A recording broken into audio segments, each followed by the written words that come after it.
Hey y'all, this is Sarah Mel, and you're listening to Phases of the Womb podcast.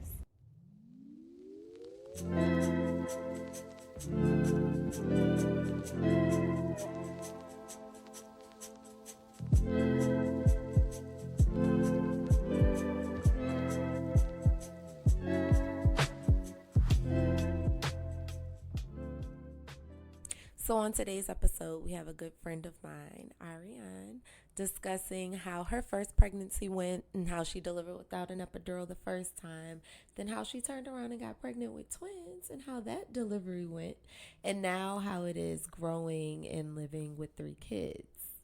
All right, you can go ahead and introduce yourself. Hi, my name is Ariane Youngblood. I am a director of culture and curriculum at an elementary school, and I have 3 kids. All right, so how you doing today? I'm doing good. Feeling really good this morning. Good, good. All right, so we could just go on ahead and jump right in.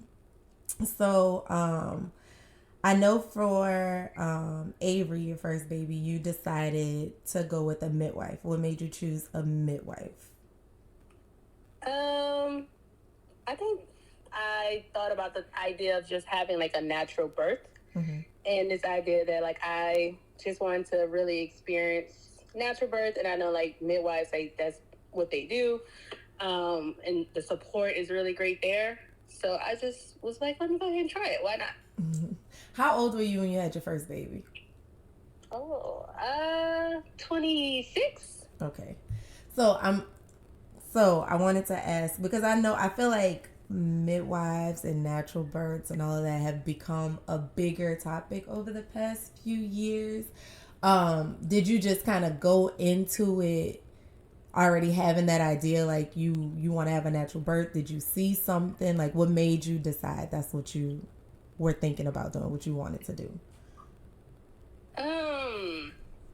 I just had this idea. Like for me, it was just like I truly wanted to experience the full process of delivery and like truly just feel like what it felt like to give birth without any medication or anything like that. And I just felt like our bodies like can do it. So I was just like, why not? So like I didn't like research anything. I truly didn't. It was just this idea I had, and I was like, I'm gonna go with it. Okay. And how did your husband feel about that? Did he have any thoughts on it? He was very surprised because my like pain tolerance is like not great. It's really low. So he was just like, "You really want to do this?" And I was like, "Yes." We talked about it multiple times. So he was like with me. So like throughout the process, like he was like, "All right, this is what we're gonna do." So he stuck to it. Okay. So, you had to be induced for him. What was the conversation around induction, but also wanting to deliver naturally? Like, what was your experience with it? The induction came up when my due date, like it was getting close, and like he's still like I wasn't dilating anything. He wasn't like all the way down. So it was just conversation around like how long are we gonna go until we wait to deliver. And then we just discussed it, and we just decided on like an induction date to induce. So with him, I want to say we were in the hospital maybe like early that morning, and like it was just like a process, like just waiting and waiting and waiting for a while. Like I'm pretty sure I had breakfast, lunch, dinner, like waiting. It was just really slow process. And I want to say around at nighttime, maybe around like 9ish, it was like, oh, we're gonna try some pitocin. So I believe what was given at first was like a pill just into the cervix. The misoprostol, the side Yes. effect. Yeah, but that wasn't really helping. So we went ahead and tried the pitocin around 9 at night. And that kicked in really, really fast. Really fast. Like caused like the pain. Like I felt all the contractions, the pain. It was a lot to deal with. At that point, I want to say maybe around after 30 minutes, I was asking for that epidural. But I was already in labor, and he was like literally coming at that point, and it was like, yeah, it's time. So I want to say the Pitocin helped a lot with the induction process. It sped along really, really, really fast after waiting and getting like the pill inserted. So yeah, the Pitocins what really kicked it in.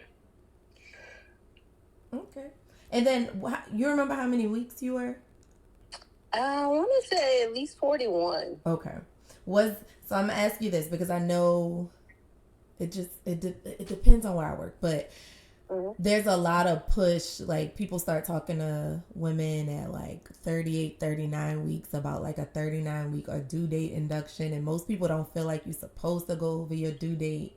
But how did your midwives like talk to you about like your due date? Was it like this is your absolute due date, or like, you know, you got a little time, you could kind of figure out what you want to do, and we could kind of go from there? I want to say it was definitely not like this is your due date, this is what we're gonna do type of vibe from the midwives. It was kind of like just trusting my body and seeing what my body would do. Like I was going every week, and at that point, so we were just like playing it by ear, literally. And I want to say like at my last appointment, that's when we went ahead and just decided like let's just go ahead and do it because again like nothing was really happening within like the last 3 or 4 weeks. So we kind of like played it by ear. I don't feel like they was trying to like have the induction early or trying to get him out early. Like I think we like waited out and we wasn't sure when it was going to happen, so we was just like let's just pick a date. So we just picked a date. Good, I love that. Pushing the child out without like any medication and things like that. So I highly recommend it. It's really, it's amazing, truly, truly amazing what women's bodies like are able to do. Facts. So they say that your brain kind of blocks out how everything feels in that moment. Do you feel like that's true? As far as like you meaning like the pain? Yeah, they say like usually like you feel it in that moment, then afterwards, your brain blocks it out, and it's like you know it was bad, but then it's like I don't really remember exactly how bad it was. Yeah, I can feel that. I feel that. I feel like again, like once I got like that Pitocin and like it was like I felt everything, like everything. In that moment, and I remember like the nurse like trying to rub my back, and I'm like no. She's like trying to get my husband to rub my back. I'm like no, like I just didn't want to be touched. It was like that painful that I just was like no, like just let me be right now. Like screaming, yelling, like all that's real. In the moment it is. But like afterwards, you're just like, yeah, you don't really remember it. You don't. That's crazy. But it's definitely in the moment. It's painful, but it's a pain that you can tolerate. Like I don't feel like it's a pain. Like I didn't cry or anything. It was just like a pain of just like like it hurts, but I can do it type of pain. Girl. And it don't last that long. Like once you get through it, you don't feel like it was that. Girl. All right. So, what was your postpartum experience like after the first birth? Like what was a shock to you? What do you feel like you learned after that experience the first time? Let me think back to that. Experience after that postpartum. I feel like body wise I was fine. I feel like after I delivered him I didn't really feel like a big change in anything. After giving birth, I felt like my body just, I don't know. It was just like, it didn't feel any different. I can say that. So I don't feel like it was anything like body-wise that changed. Only thing I think postpartum for me, just thinking about like after having a new baby, was like the sleep. Okay. Sleep is like really hard to come by. And I feel like that was like a big change for me because I feel like during pregnancy I was able to sleep a lot. Yeah. A whole lot. And so like not sleeping as much, I feel like that was hard. Just trying to find time to sleep. They say nap when they nap and things like that, but it's like really hard to do those things. Or those naps in the newborn stage aren't that long. Right. So I definitely felt like I needed way more sleep than I got in the beginning. That was like the biggest change for me, I want to say, after Avery. Okay. All right. How long did you wait in between deciding you wanted to get pregnant again after you had your first? I always said I wanted my kids to be close in age. Mm-hmm. So I always had this mind, like my brother and I are like maybe 2.5 years apart, Mm-hmm. like through school age. And I was like, I thought that was always like perfect for us. We always like was at school for a year together or so. Mm-hmm. And it was cool. And I always say like I wanted my kids to like grow up closer in age. I can do the same things around the same time. I didn't want them to be apart. So I want to say around like year 2, it was just like, yeah, like I think I want to try again. Type vibe, and we talked about it and things like that. So for us, it was about 2 years. Okay. Did you feel like like I know everybody has in their mind like, you know, if they get pregnant they want to have however many kids or whatever, but then you actually go through giving birth and postpartum and stuff like that. That didn't like did that change your mind at all? Like, dang, do I really want to do this again? No, I want to say like, in all honesty, I feel like Avery was like the perfect baby. The first 2 years with him were like, it was really good. We got to spend a lot of time together like his first year because I worked part-time. So I was home by like 11, 12 o'clock with him every day. And then, I mean, unfortunately, we had the pandemic happen. So I feel like I was home with him again. So we got to spend like a lot of one-on-one time together. Yeah. It was really nice. Like, we didn't like, I wasn't like, that first 2 years didn't like make me feel like I can't do this no more. Like, it wasn't bad with just him. So I just felt like I can do this again. Like, why not? I just feel like you have such an easygoing personality. Like, you go with the flow so much. I feel like that's why everything kind of flowed for you in general. Like, I mean, I've heard people's experiences and they be like, heck, nah, I'm not doing this again. But I don't know. I feel like even when you was talking about like, you know, giving birth without an epidural for Avery and stuff like that. I feel like I told you, I was like, I feel like you have the temperament for it. Like you don't trip about nothing. I think that makes a big difference. Like your attitude just in general isn't stressed. So I just felt like you would be fine. So I'm happy that worked out. So we know that you wanted to have another kid, but then you went and found out you were having twins. What was that like? That was wild, okay? Really, really wild. I never in a million years thought God would bless us with twins. But I've always had like this infatuation with twins. Like I always told myself, like if I had twins first, I wouldn't have any more kids. Like, you know, I just think twins is just like a beautiful thing. So what's crazy is when I went to go do my first ultrasound, like again, I've done this with Avery before, so I'm like, this is normal. I'm just gonna go see the heartbeat. During Avery's experience pregnancy, like my husband never missed like an appointment or anything. Like we always did everything together. Because it was the first for everything, right? Right. So for this one, I'm just like, you okay? Like, I'll call you afterwards. I don't need you to be here. Like, you know, you don't have to be here for this. Yeah. Because it's just me getting, you know, seeing the heartbeat, seeing the baby for the first time. You don't have to be here. So, in the room, you know, the doctor, it wasn't my midwife that did it, because she just felt like, you know, I think I was like only like 9 weeks or so. Yeah. So it was really, really early. So she was like, no, I'm just going to have like the, this other doctor do it for you. So it's this doctor, I don't recall his name, but like it was a male doctor, who came in to do ultrasound. So he came in, he did the ultrasound, laying down. He's like, here's the heartbeat. And I'm like, you know, every time, like the first time you see it, you're like, good. Like you feel like ease, you know, like you see it, hear it, good. Like, wow. And then like out of nowhere, he's like, here's the other one. That's literally what he did. So I had to like catch myself like, what? And he's like, here's the other one. And the nurse that's in there with him is just like, oh my God, I didn't want to say anything until he confirmed it. But like, yeah, it's 2. And I'm like, no, like, you're kidding me. Like, this is not real life. Like, this is not real. Also, he's literally showing me like on the monitor, like, no, look, it's one here and it's one here. And I literally, it's just like, I am amazed. Like, I am shocked. Like, this is not real life. So he did all that. So like, I called my husband. And I'm like, he is just like frantic. I'm like, you're not gonna believe this. So he's thinking like, oh my God, like the words, like what, like like what happened? What happened? I was like, it's twins. And he was like, get out of here. He's like, you're lying. I was like, no, it's twins. He's like, no, you're not serious. Like he could not believe it, would not believe it, at all. So I feel like I'm literally like taking a picture on the monitor, like, no, look, like this is real. This is real. And like this was like, again, like I don't think I was no more than like 9 weeks. I felt like with Avery, I waited till I got out of the first trimester before I told people. But I'm pretty sure I think I called you. You did. Yeah, I called you.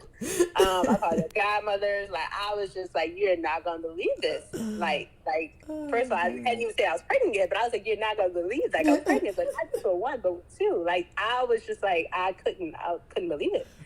So that was like a really crazy experience. Not having him there and have to call him and tell him about it was just like even wilder. Because he just couldn't believe it. Like he thought I was playing. Like he thought it was a joke. Girl, I remember, like, I don't remember if I was at work. I don't remember where I was, but you texted me and was like, I need to call you. Like, can I call you? And I was like, yeah, that's fine. And then I picked up the phone. You was like, Sarah, it's 2. I said, 2 what? What you mean it's 2? 2 what? It was like, it's twins. It's 2 babies. I was like, oh, Lord. Like, I'll never forget that. I was just like, oh, Lord, here we go. That's really how I was feeling. I just really didn't know, like, at that moment, like, couldn't believe it. Oh, I truly couldn't. And then, so how do you feel like that pregnancy was different from Avery's? Whew. First of all, I felt like for this pregnancy it was totally different with them. With Avery, I wasn't sure if I was pregnant or not with Avery. I kind of had an idea I was pregnant. I was like, I think I'm pregnant. And then I just eventually took a test. I was like, oh, I'm pregnant. Yeah, with them, it was just like we were trying to get pregnant. Right. So I was like literally taking tests, trying to like see like, oh, when is it gonna happen? Like, Yeah. Oh, it happened. Like, oh, let me take another one a week later. I feel like I was like waiting to get a positive test with him, with the girls. And when I got it, I like literally called my midwife and set up an appointment immediately. And when I got there, like, I did the urine test and things like that, and it took them so long to like see that I was actually pregnant using like because it was just like, you are like maybe like a week or two, like I mean, I was like, you're so early, like you're so early. And I was like, yeah. She was like, you just want me to give you some prenatals? I was like, sure. And she was like, yeah, like most people don't come in this early. I was just so excited. I was like, so yeah, when I found out really, really early with them, I also like started feeling it really early with them. Like with Avery, I don't feel like I had any type of symptoms at all. Like I didn't know I was pregnant besides my belly. Like I did what I wanted with him. Like I was fine. I ate what I wanted. Didn't have any sickness issues, nothing like that at all. With the girls in the beginning, like I want to say literally the first 4 to 5 weeks, I was just so tired. Yeah. Like I just slept a lot.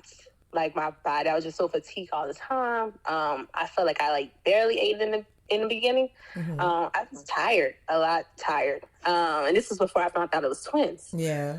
So when I went back after we found out it was twins at like 9 weeks or whatever, again, my midwife didn't do the ultrasound, so she didn't even know. So when I went for my follow-up appointment after the ultrasound, my midwife is like in the hallway getting my chart or whatever, looking at my papers. And come to find out, the doctor had never told her that it was twins. Oh, Lord. So she's in the hall and she's talking to the nurse, and she's really loud. She's so loud, so I can like hear her. And she's like, "It's twins!" Like I had like what? He didn't even tell me it was twins. Like it's twins. Like she kept saying it over and over again. And I was like, "Oh, he didn't tell her it was twins." Oh, so she comes in and she's like, "Girl, this is why you felt your pregnancy so much, because it's twins." She was like, "This is how you knew so early. This is why you've been feeling like this." She was like, "I should have known." She was like, because I have twins and I've gone through this. So she was like, yeah, like it's like double everything on your body. Yep. So she was just like, that's why like you feel so tired and things like that. Like it all started adding up to like why I felt so different in the beginning. Between the two pregnancies. So she told me, she was like, it's twins. That's why. So it's just like I was way more tired in the beginning. I wanted way more sleep. I don't feel like again, like still no morning sickness, none of that. Like I didn't get sick with them. I was just really, really tired. The fatigue was like crazy with the girl at the beginning. So I know there ended up being a conversation just because it's twins, and typically I know the conversation about inductions and pain management and epidurals and stuff like that come up a little bit earlier because typically we see that twins come a little earlier. How did those conversations go? I feel like really early on, my midwife pretty much told me, like, since it's twins, like, we're gonna deliver around 38 weeks. With the induction, she was like, we're just gonna induce early. We just don't want to risk like going to 39 or 40 weeks with them, because like things typically don't go right that far along. Afterwards, like there could be more complications after 38 weeks. So we just went ahead and decided that would be an induction at 38 weeks. And I was seeing my midwife regularly, but I was also seeing a specialist at the same time that like checked the did ultrasound like literally I want to say every week or two. So I was doing kind of both of those appointments back to back, and they were like keeping each other informed on how things were going and things like that. My midwife informed me that I still wanted to have a natural birth. So I was like, no, I want to do it. And she's like, you know, I've done it before. She was like, I know you can do it. So she told me the risk as far as like with having a natural birth with twins. So the biggest thing was she wanted me to get an epidural because it has to be like an emergency C-section. If I had the epidural, she was like, I can be awake. But if I chose not to get the epidural, then I would have to go to sleep. And then I wouldn't be awake for the birth. It's like she didn't want that for me. But in my mind, I'm like, no, I'm going to have a natural birth anyway. And I want to say we talked about that all the way up until around the induction, before I was induced. We talked about the OB, the possibility of like what OB would be there, the day and all those things. The OB wanted to meet with me because that would be the person I'll call for my induction. So I actually like went to the hospital and met with the OB as well. She really just was like pushing the epidural. Like she was like, I just want you to understand, like, you know, the complications, the risks, things like that. She was like, but if you're okay with it, like I'm okay with it, and things like that. But it was like it was really nice talking to the OB, meeting her and having that conversation. And just hearing from her and like getting her reasoning and rationales around why she think I should do it and things like that. So yeah, I feel like the conversation, we talked about it a lot. My midwife and I talked about it a lot, way before the birth. Okay. So I'm gonna just put this in. So the because I'm sure they already went over this with you, but I kind of want it in the episode. But the complications that they probably were talking to you about with twins, you just have a if they're both head down, I'm gonna say that if they're both head down, then providers are a lot more willing to do vaginal births. Even if it depends on where you are, I don't know how it is here, but even if one is flipped breech, if the doctor is skilled in breech births, they'll still deliver. Like if A is head down and A delivers and then B is breech, they'll go in and deliver B. I know a lot of places providers aren't skilled in breech births, so a lot of times if both babies aren't head down, they're not even attempting a vaginal birth. Or one of the complications is if baby A delivers and let's say baby B cord slips out, which is called a cord prolapse, then that would turn into an emergency C-section. So because of all of those things, that's why they set up in the operating room for delivery. So like you can deliver vaginally in the OR, or if they have to, they'll deliver baby B by C-section or whatever the case may be. So yeah. So tell me about your birth experience. Oh, okay. Let's talk about it. So I want to say we had our induction scheduled for 38 weeks. Mm-hmm. We were going, at that point, we're doing our appointments weekly with the specialist and with the midwife. Mm-hmm. We still have our, vaginal birth plan. And I want to say I went in to see the specialist. I was 36 weeks and something. Mm-hmm. So I went to see a specialist, and what they wanted to do was, I believe, the stress test, you get done. Mm-hmm. So we went in, and baby B, mm-hmm. Didn't pass. Okay. Wasn't a lot of movement. Well, baby B is Ryan. So Ryan, wasn't a lot of movement with Ryan like they wanted. So they were a little worried. So they were like, we're just going to send you to the doctor, the hospital, to get checked. Just to do some further, monitoring, right? Yeah. At this point, I'm like, I already know this means. Probably about to go ahead and deliver, right? So, mind you, I have nothing packed. I have nothing ready. This is a Friday. It's a Friday. I have nothing packed, nothing ready. How many weeks were you? 36. I was 36. Okay. 36. Probably in a few days. Mm-hmm. 36 in a few days or something like that. I want to say 36. Yeah. So my husband and I come home. I was like, so here's the plan. Because it was maybe 10 o'clock in the morning. And they wanted me to go to the hospital. I'm like, yeah, I'm not ready for that. So we came home. I was like, so what we need to do in the house, right? Because it's what we need to get together. Mm-hmm. So I came home. I packed Avery a bag. Because I was pretty sure he was going to be standing by one of his grandparents for the weekend.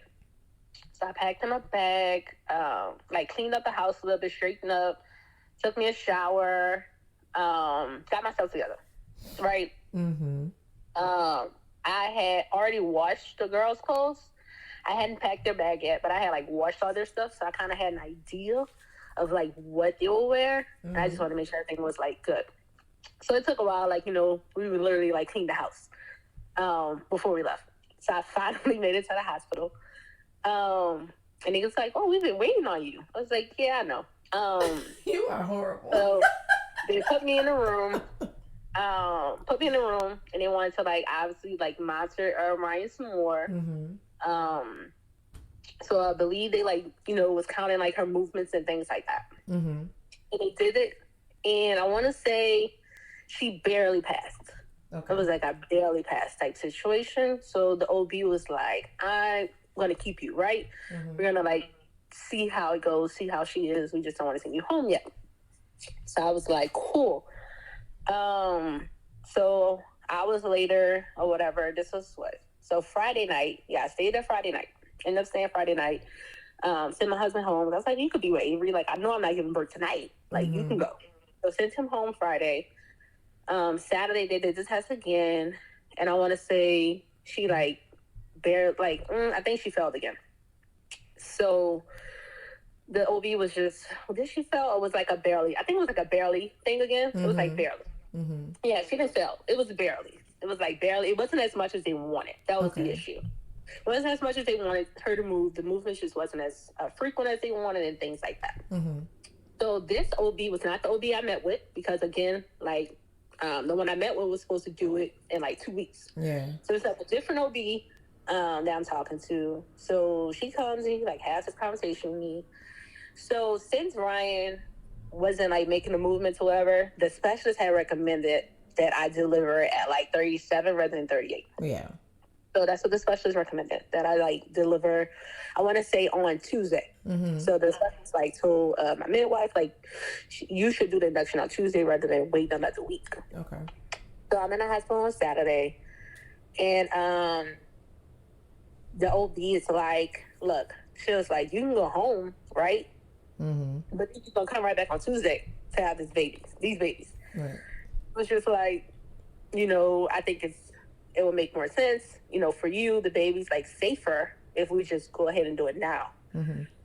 She was like, but it's your call, right? So she's like telling me either like, I can go ahead and get induced today, or I can wait until Tuesday, Mm-hmm. which is like 2 days away. So in my mind, I'm like, I can go home for a few days, I can chill at home or whatever, and then come back. Mm-hmm. Or I can just go ahead and knock it out. Right. So I don't know what it was. Don't know what it was, but something like told me to just be like, go ahead and do it, right? Yeah. Like, I don't know. Something I felt inside me was just like, let's just go ahead and do it. So I just told her, I was like, that's cool. Like, we can do it. So she was like, cool. She explained to me like the steroid shots that we had to get, Okay. that I had to get for the babies, just to help, develop lungs, make sure the lungs was all good. So we went ahead, called Joe, husband, told him about it. So he's like, okay. So Avery got dropped off by somebody. Somebody had him. My mother-in-law. Avery brought my mother-in-law. Gerald bought like the bag. Well, he packed the girls' bag. He packed me a bag, and he brought it to the hospital. So Saturday we in the hospital. Got the first shot, whatever. Got induced, right? Whatever.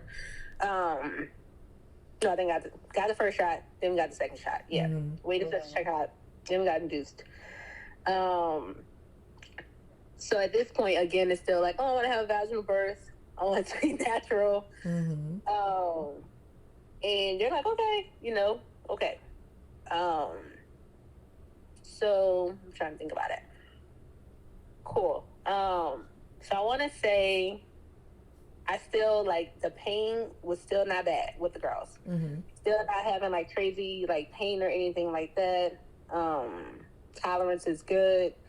But, again, it's this conversation around if it's an emergency C-section, we're going to have to put you to sleep. That's literally what I kept hearing. If it's an emergency C-section, you're going to have to go to sleep.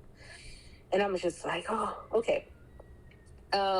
So I go ahead and say, okay, go ahead and get an epidural. So I got the epidural, which was like not a bad experience at all. Got that. Also, I had this idea that like the epidural just like takes like all the pain away. Like I still felt like things. Like it wasn't like. So like I was very like, it was this idea like, oh, it's gonna take everything. No, it still didn't take everything away. It definitely does not. It does not, right? Like it does not take everything away. A good epidural does not take everything away. I tell people that all the time. You need to feel something. Yes. Something. So I was happy to still be able to feel something, right? I'm like, all right. So I got my epidural. I felt good. I was good. Water broke.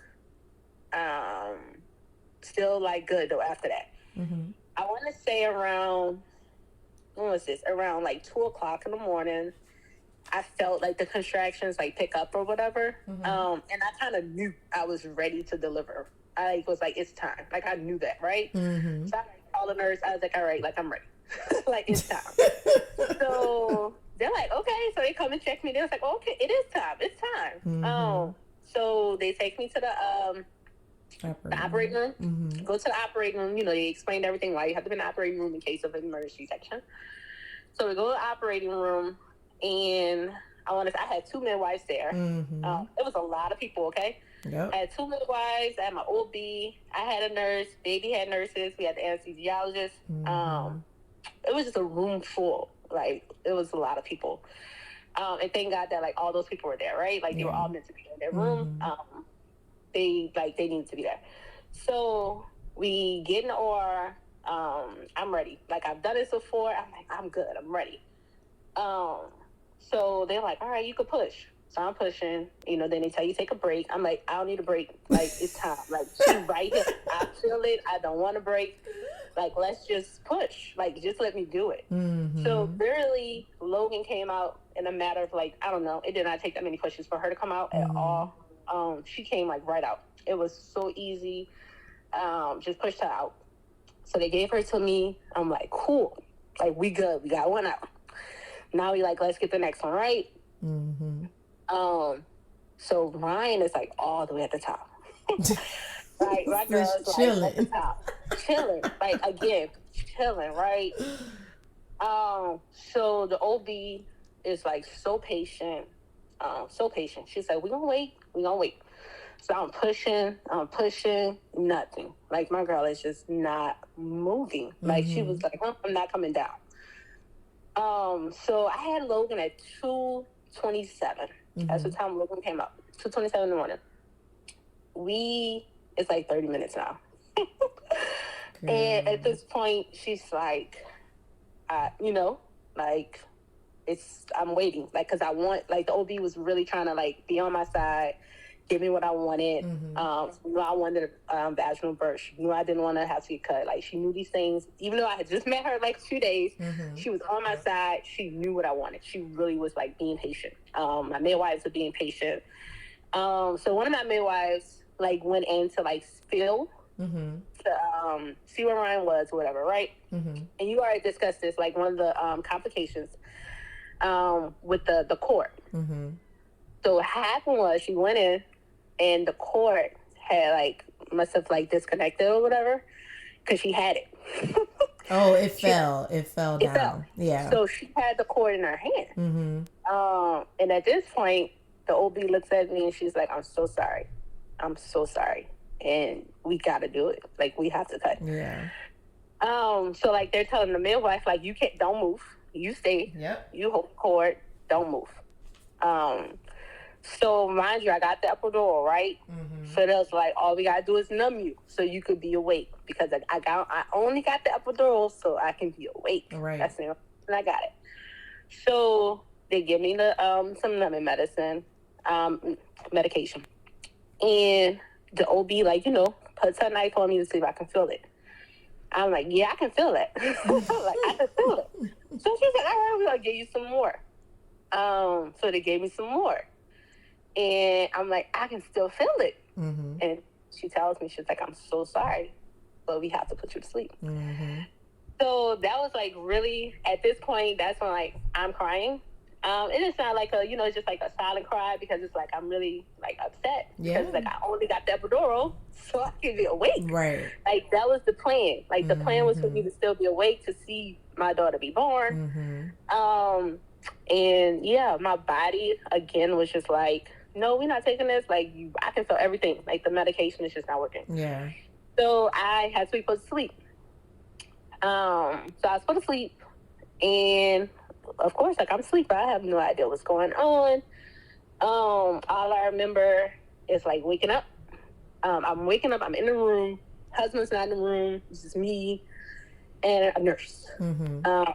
I don't recall the time, but Ryan was born at 3:23. Okay. Which is literally almost an hour. I was about to say that's almost an hour. And people always ask me, like, how is this so long?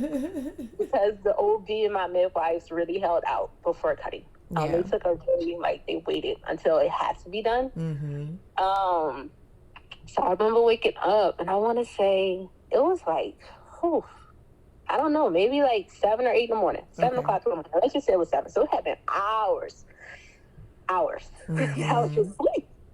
So I wake up, and then they, like, let Gerald in or whatever, and because I was in, like, a totally separate room, like, just me and the nurse until I woke up. So finally, I see him, the babies and things like that. So then he goes to, like, tell me, like, the whole story about Ryan. It took a while for him to tell me. It did. I want to say, like, he waited a few hours before he told me, like, the full story. And it still took me time to process everything that had happened because I was asleep. Like, I don't know. Yeah. So after they cut me, got the emergency C-section done. Ryan came out, and Ryan was not breathing.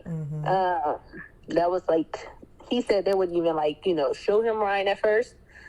because they're like trying to get her to cry and breathe. So I want to say it took like a few minutes.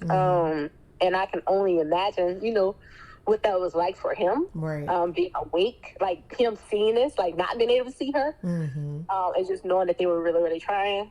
But she finally cried, which was like awesome. And she was good. She was good. So the next thing was like me, right? Yep. So I'm asleep. They're trying to wake me up. And I am not waking up. Anesthesiologist like could not wake me up at all.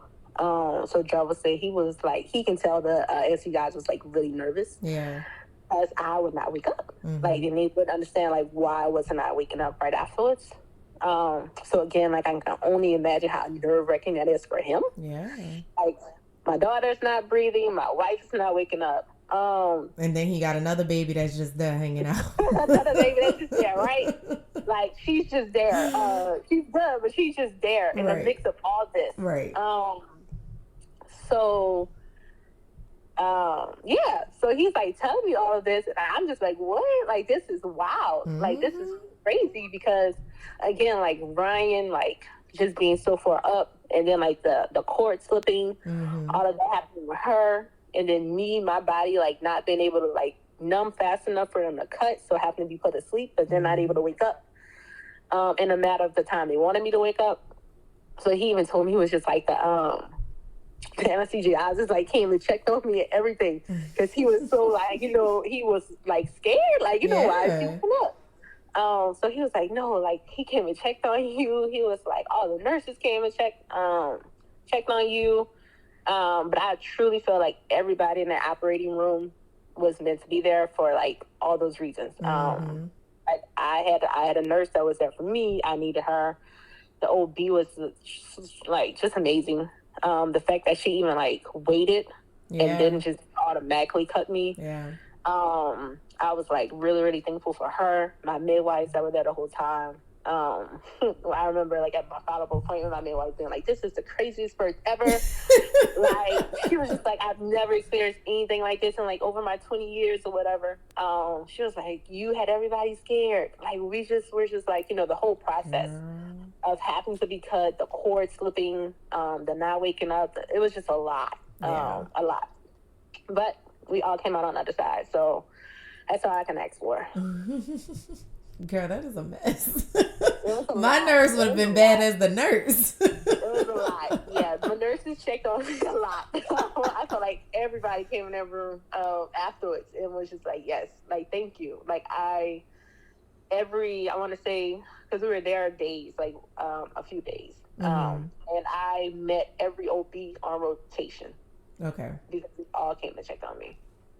So let's switch gears. Let's talk about your recovery, like the recovery from, because you delivered vaginally and you delivered via C-section. So how is it recovering both at the same time?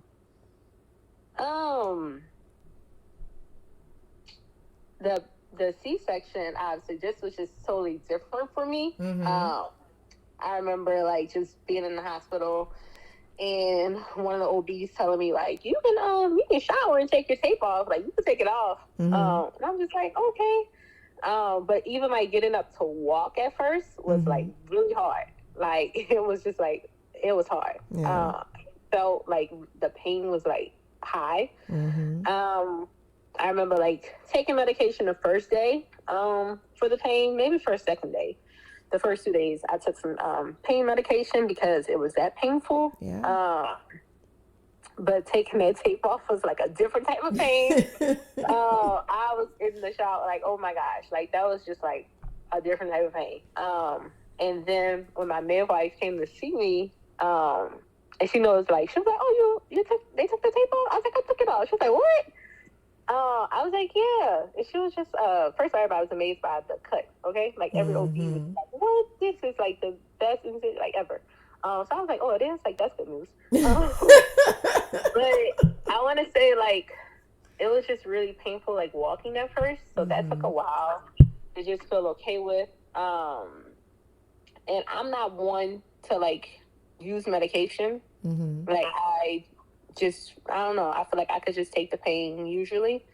So like after, I want to say the first 2 or 3 days, I was just like, yeah, I'm not gonna take this no more. Cause I felt good on it, but I was like, yeah, like my body just needs to heal, right? Yeah. So I just want to say, like, in afterwards, I felt like I sat down a lot more. I was just like it wasn't just like a quick get up, like I could move around type situation. Yeah. As much. Like I wasn't like walking around, like I couldn't pick Avery up. Yeah. So like couldn't pick him up in the beginning. It was more so like I said, he, sat with me. So that was hard, like not being able to pick him up or even like holding both of them, making sure I wasn't like walking around with both of them. So I just took it easy in the beginning, and that was like different from the first experience. Just being able to get up and move around, like I was good. Mm-hmm. It was like totally different. And he was a toddler too. Yes, So he he was was active. 2.5. Very active, wanting to jump on you, and I'm just like, yeah, we can't do that. We can't do that. Yeah, it was like, yeah. So I want to say it took like a few weeks or whatever, but after that, I was good. Girl, you did that though. But I just, like I said before, I feel like your personality plays a big role in it. You don't make much of anything a huge deal. Like, I feel like you just take everything and just kind of work with it. And I feel like that's why your transitions be so much easier. So that's great. So you breastfed Avery and you breastfed the twins, right? Mm-hmm. How was it breastfeeding twins? Like, how'd you do it? Did you breastfeed them at the same times? Did you alternate? Like, how was it kind of getting them on a schedule so you weren't constantly feeding and putting to sleep? And you know what I'm saying? Like, how'd you get them to work for you? It took a while. First of all, in the hospital, I want to say all the nurses, like everybody, like lactation nurses, everybody was like hands on deck, trying to like help me feed both of them at the same time. So with Avery, in the beginning, it was more so just like a new process. Again, breastfeeding was something I just told myself I was going to do. Didn't do any research, didn't know anything. I was like, this is just what I'm gonna do. And with him, I want to say like in the beginning, first like month or so, I kind of wore like breast shields to help with the latching, because like my nipple just wasn't like protruding enough for him. And those helped a lot. I want to say I didn't wear those longer than a month, and then I didn't need them anymore. And with the girls, I didn't need them at all. It was more so about just the positioning. Like, how can I get one on each, right? And most in the beginning, it was pretty much like tandem feeding the whole process, because it was this idea for me and for my husband. We wanted to like keep them on the same schedule, and that was like a big thing for us. Like, when one sleeps, the other has to sleep. Like, it was hard in the beginning. It was hard because it would be like one's up and they want to eat, but the other one's still asleep. I want to say like the newborn stage, the first 3 months was the hardest. I ended up getting like a pillow, like a twin, it's called a twinsy pillow. So I can like put around me and then put both of them on. In the beginning, I felt like I was like, oh, let me try this. Yeah, no, I didn't care for it. I didn't. I don't know. For me, the pillows, I couldn't get with it. I used it more for them to sleep on. Or sleep with, but tandem feeding, one on each side. I always put Ryan on the right, Logan on the left. It just worked out. R for Ryan, L for Logan. That's literally how I started out. Left, L. All right. So I just remember, like, and that also helped because then, like, I know if one ate on this side, like, that's enough for them, and try not to switch them up, because if Ryan ate on one side and on the other side, then I'm like, well, she probably took all the milk for Logan. Like, I don't know. So I try to like keep them on their sides a lot. We didn't really switch sides at all. It was tandem feeding in the beginning. It was hard in the beginning. It was really hard because they're newborns. Like, they have no support. You have to do all the supporting for them. So literally, I'm trying to sit in like a little rocking chair with them, but I'm trying to like make sure they're both propped up enough. It was weird. It was just weird trying to find the right positions. For a while. But I felt like once we got it, it was better. I was like on nurse all the time. So like again, this was a mistake of mine, thinking like, oh, I'll nurse in the beginning, then I'll like give them bottles because again, I got to go back to work. Mm-hmm. So I was like, I'm a nurse, and then we give them bottles, and they gonna be on bottles because Avery, the bottle situation didn't work out. Mm-hmm. Like, never took a bottle. So I was like, I'm not doing this again. So again, I waited too late. They always tell you, like in the hospital, don't give your baby a bottle within the first 6 weeks while breastfeeding because it's going to confuse them. I don't believe that. I feel like me not giving it to them is a problem. So I tried to give them a bottle after 9 weeks or whatever. Yeah, they didn't want that. They didn't. I tried all the bottles. So I recommend women bottles early. Yeah. Like especially if you plan to switch them. Yeah, especially if you plan to switch them, you might as well. Like, just do both early. They're not going to get confused. They're not. They know how to suck. It's going to be okay.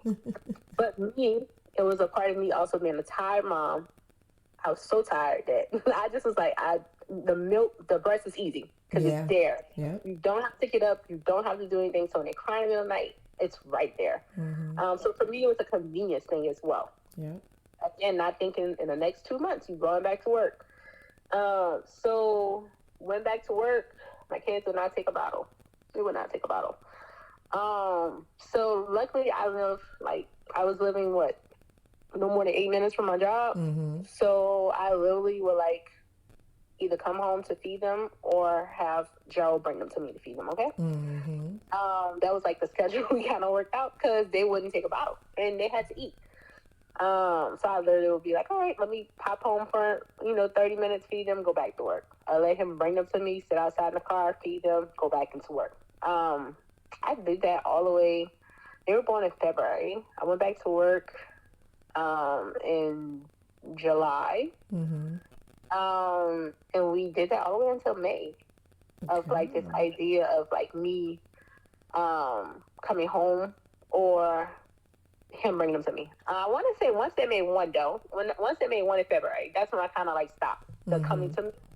I don't think I came as frequent because I knew they're eating food. It's not they really, really need it. So I kind of just once. I even went away on a work trip for a week, 6 days. I went away for 6 days in March. So they were 13 months.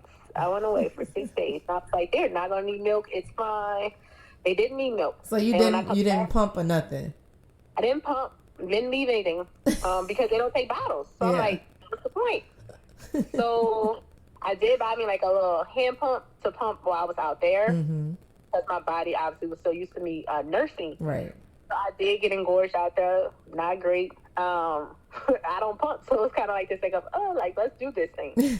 So that was hard. It was only hard. I want to say the first 2 days were painful, but after that, my body kind of got used to not feeding them for 2 days. So I remember coming home late. I left on a Sunday, came back on a Friday night, 12 o'clock, 1 o'clock in the morning type thing. I'm these kids don't want milk no more. They're fine. Yeah, that was a lie. They still wanted milk. As soon as they see me, I was it's been 6 days. Y'all been home for 6 days without milk. They still wanted milk. So I was wow, okay. So with Avery, I want to say I did 15 months of breastfeeding. Mm-hmm. For them, we were at 13 months and they still wanted it. I'm all right, okay. We'll try to stop another time. So it was March. This is, what month are we now? January? Yeah. So I want to say about maybe Thanksgiving break of 2022. Yeah, Thanksgiving 2022.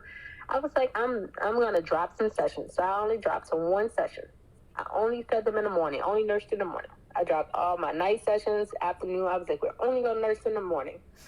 And they got used to it. They cried at first because they were used to having milk at night, nursing at night. But I'm no, we got to stop this. So I had Gerald put them to sleep because that was the only way it would work. So I was you put them to sleep, it's fine. So they didn't want it no more at night. They were fine. Then it was just this morning session. I was I got to kick this morning session. As soon as they saw me in the morning, that's all they wanted. If they woke up in the middle of the night, that's all they wanted. That's what's the only thing that would put them back to sleep. I was I got to stop. Again, it's a convenience thing. If my kids wake up at 3, I'm tired. I want to give them milk and put them back to sleep. Right. But I'm I got to kick it. So Christmas break comes. I'm like, it's the best time. I'm gonna get rid of this session. I'm gonna kick it away. So it was hard. I want to say like in the mornings. Again, it's Christmas break. I'm like, I got it. No, I didn't have it. Still nursing in the morning. And then we get to, I want to say it was Martin Luther King Day. Mm-hmm. Around that time. And I was like, I'm not doing this. So I'm like, I'm off. Charles off. I'm like, I'm not going to get them out the bed. You go get them out the bed. So he went to go get them. And as soon as they saw him, they started crying because they knew they meant no milk. I cannot milk for me. So we did that for a few mornings. Like, he would just have to get them out of bed. I couldn't be the person to get them out of bed. And they were upset. They were big upset. Obviously. Like, upset. And I'm like, all right, we're going to make it, right? I'm like, I tried this before, we're going to make it. So we made it a week. I'm like, all right, we got it. So we're on week two. Of no milk. And what are we at, 23 months? They are 23 months. Yeah. They're 23. Mm-hmm. They're 23 months yesterday. And I just was like, I'm not going to 2. I just was like, we got to kick it. 23 months. And they're good. I think Ryan is more so like more fine than Logan. Mm-hmm. Cause still at times it's like Logan is still like grab me or rub on me. Mm-hmm. Like in the morning if I'm getting ready and I have like a bra on, she's like really touching me. Like I know what this is. I know that you're gonna give it to me. So I feel like if I was to offer it, they would still take it. Definitely still take it. But we're 2 weeks in. And I am like happy to be done. Happy to be done because I feel like it's not in the morning. It helps because it doesn't I don't have to go through this process of sitting down for 10 minutes. Like, we're getting out the door on time. Mm-hmm. They're sleeping through the night because they know if they wake up they're not getting it. Right. So it's like they're sleeping through the night. I just feel like we're in a good stride right now with not having it. But it's just like, I didn't think I would go 23 months. I thought I was stopping at 13 months back in March. But 10 months later, we were still going. Even if it was just 1 or 2 sessions, they would literally come suck and then leave. Mm-hmm. But still the left and right side. That's the way we went the whole time. And it definitely got easier the bigger they got because they knew how to position themselves. They knew what side to go on. Like, they wouldn't. That is so cool that they even knew that. Yeah, they knew their sides. Ryan knew she was always to the right. Logan knew she was to the left. If they it wasn't happening. If I try to even in the middle of the night put them on one, they turn to the other one. Like, mm-hmm. They knew their sides because of course in the middle of the night I don't know which one is which. We went through that a lot. It's dark. I don't know, but they knew. Yeah. So that was really, really helpful. Every time we sat in the chair, they knew. Like, when I walked in the room, they went to the chair. Like, they knew what the chair was for. So in their mind, this is what they done. Well, I hope we keep going. Good luck. Yes, I'm not going back. There's no turning back. All right. So, last thing, obviously you can add anything else you need to at the end. I want to ask you, how do you feel? Like, you're a mom of 3. I know you've probably spent the last, how old is Avery? 4? Mm-hmm. 4+ years as a mom. How do you feel? How do you feel like, how am I trying to say? How have you transitioned to this new role? Do you feel like it's affected you mentally? Do you feel like you just, like everything else, you kind of just taking it with stride and you're doing good and you feel like yourself and you accept it where you are? Or it's like, I'm just a work in progress? Like, just where are you? That's a good question. So, okay. Different answers. Okay. And I'll give you stuff Charles told me as well. Okay. But I feel like I was the girl who always knew I wanted to be a mom. Yeah. That was always me. I knew I wanted kids. Wasn't sure if I wanted 2 or 3. God gave me 3. But I knew this is what I wanted. I knew it's what I wanted. Mm-hmm. So having Avery again was really good. I feel like, it was one kid. you know, sometimes I see why people stop at one kid. But it was fun. It was good. So good that I wanted to do it again, right? And then with Avery, I want to say, like, I spent a lot of time with him. Just me and him. I wasn't one to be like, oh, you know, go sleep like grandparents. Like, Avery slept out one time at, like, maybe 10 months by my mom. And then the second time was when I went to have the girls. So in a matter of 2 years, like, I was one to believe that I just wanted to spend time with my kids. Like, I didn't need to drop my kid off. Like, I'm good. Me and my kid could do everything together. Like, we go to the store together. I'm fine. Like, we were together a lot. And it didn't bother me at all. With the girls, having the girls made me realize that, like, you need breaks. You truly do need breaks. And it's not a bad thing to, like, have a break from your kid.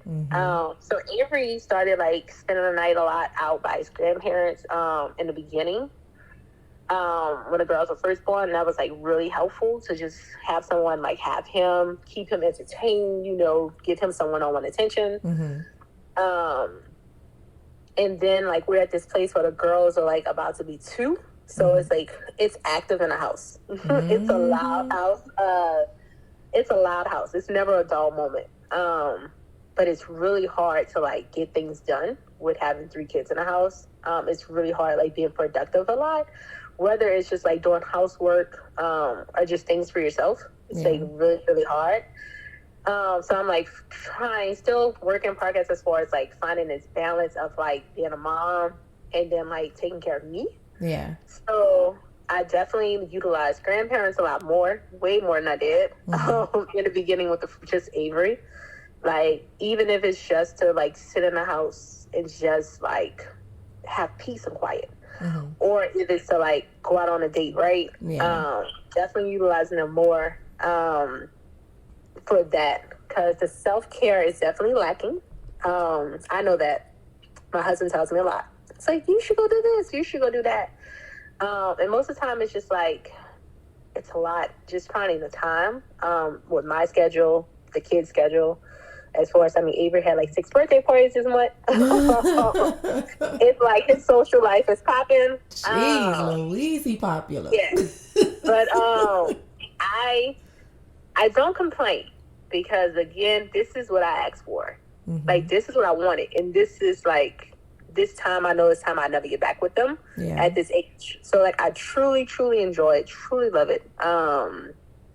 Do love my peace and quiet when I get it. It's amazing. Like, it's amazing to just sit inside and, like, even if I say I want to, like, clean up and do stuff, you know, like, it's just good to just sit sometimes and just relax. So for me, I am working on, like, self-care. Like, whether it's, like, just peace and quiet, going to the nail shop, going to a massage, just going out by myself, just to do something alone. I enjoy it. But it's not something I feel like, I know, and I don't know, I feel like every mom is different. All moms are different. So, like, I enjoy being with my kids, but, like, every once in a while, it's just like, yeah, it's good to be alone. But I don't feel like having 3 kids is too much. I don't. I feel like they entertain each other for the most part. That's a good thing. And I'm so happy they have each other. So I don't feel like I'm overwhelmed. I don't feel like I have lost myself or anything like that. I am learning, though, that it's good to take time for myself and put that time in, because I need it. It just, you feel refreshed. I feel like, you know, being away, letting them go by your grandparents for a few hours. And then, you know, I just get to breathe for a little while by myself. Don't have to think about anything. Don't have to hear anything. That's really a good feeling. So, like, I'm learning that having those breaks is, like, really healthy. And it's like, you need it. You do need it. And I'm, like, telling myself, it's okay. Like, you need this. And when they come back and they see me, they're so excited. And I'm so excited. Because I think it's great. Like, we're good. Like, how was your time away, you know? So I'm learning that. I think as a wife, I'm learning that it's important to, like, have that time with my husband as well. We do not have regular date nights. We don't. Again, it's hard when it's just, like, it's not one kid, right? It's 3.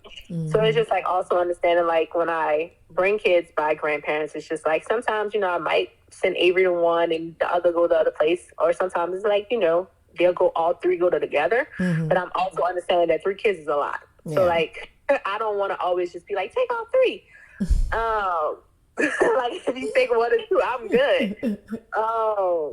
But trying to get back to like where it's like I've always in the beginning of my marriage, like before I even got married, before having kids, Joe and I always had this discussion around like, you know, how you're married, like we always come first. We should always come first. Like we are important, and we have to remember that. And it's so hard in the beginning remembering that, because you're so consumed like with work and school, and by the time you come home, it's just like you only have like 3 or 4 hours before everybody's like fed, in bed, sleep.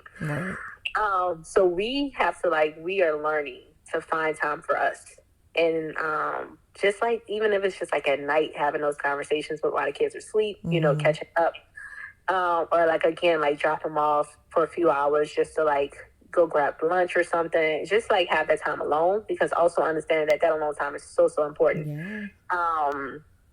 And we are working on that as well. So that part, I feel like it's a work in progress as well. Like we understand it, we know it, and we're working on it. It's just hard. It's hard when you have like multiple kids. Like, having multiple kids, it's just like, when I have one, I'm just like, well, when I say one, I mean Avery, because I never just have one of the girls. When I just have Avery, I'm like, oh wow, like this is, you know, this is what it's like having just one kid.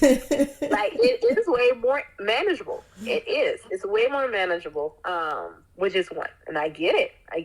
But I just couldn't have him be the only one. I couldn't do it. So yeah, we have 3, and it's working. It's working. I think we have like a schedule. The kids like are like really best friends. They all like, you know, want to be together. And we're just making it work. I think I just want to say, just outside of like this recording and everything, I have always admired you, the way you just kind of take everything in stride, and you've done that throughout our adult lives. And I think you're a great mom, and I think you're doing an amazing job.